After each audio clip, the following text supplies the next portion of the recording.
How does the person who once called you their soulmate become a complete stranger? If you've ever felt that dizzying shift from being idealized to being torn down, you are not crazy. You were part of a predictable, painful pattern. In this video, we're going to walk through the story of devaluation and discard to help you finally miss Sanakiras. Stay with us. It started like a fairy tale. But fairy tales aren't supposed to end with you sitting alone, wondering if you imagined it all. Today, we're not just going to define devaluation and discard. We're going to walk through a story that might feel painfully familiar. Let's talk about Sarah and Mark. Part 1. The setup. The perfect illusion. When Sarah met Mark, it was electric. He didn't just listen to her, he absorbed her. She mentioned a small, independent bookstore she loved. The next day, he showed up with a rare first edition from that very store, saying, "I knew you'd appreciate this. We have the same soul."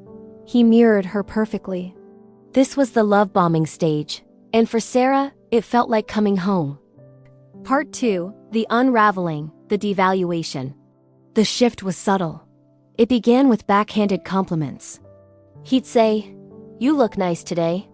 It's amazing what a little effort can do, implying she usually looked bad. Or after a successful presentation at work, instead of praise, he'd say with a smirk, "It's cute how passionate you get about your little projects," diminishing her achievement.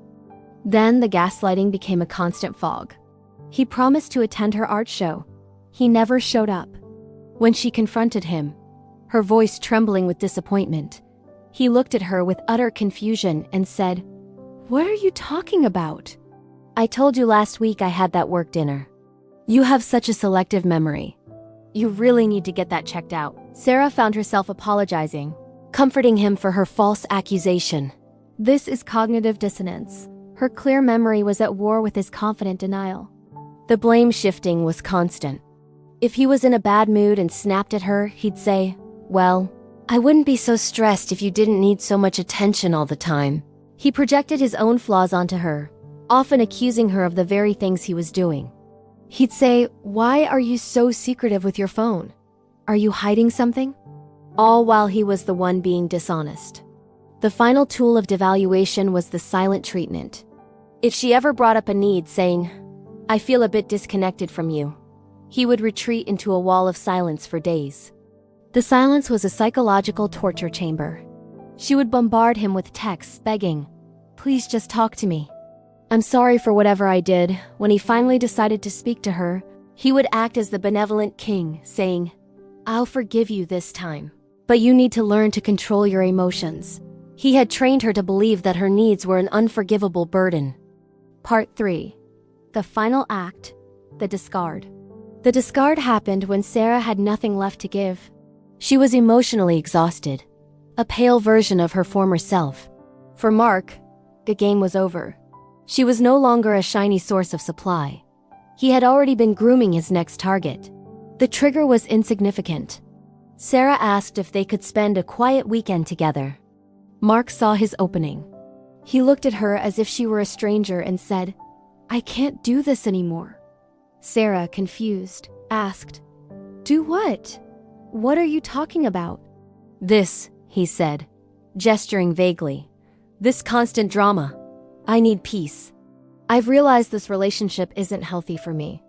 Your neediness has become too draining. I wish you the best."